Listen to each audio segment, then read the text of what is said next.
remove the gadget at this age. Remove it, Yes. mommies and daddies. We know it's a drug. It's very easy to pacify a toddler, but it is not helping in the other factors that he needs for development. It's really True. not. You're just promoting a quiet baby or a quiet toddler, but not a developing toddler in all domains, language, physical, pati eye contact, 'di ba, Teacher Tanya?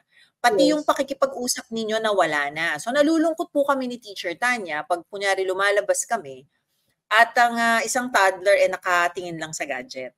And if you Yes. ask teachers, and we've had students, we already know the students who are fully gadgeted. Kita na namin from afar, yung fully gadgeted at walang gadget sa bahay. Ang layo po talaga ng difference ng mga bata. So, for this age of 6 months to less than 3, as much as possible, hindi po dapat sila humahawak ng gadget unless they are talking to a loved one. Kunyari si lolo at si lola, malayo. 'Di ba? That's their tool of talking to loved ones because it's still communication.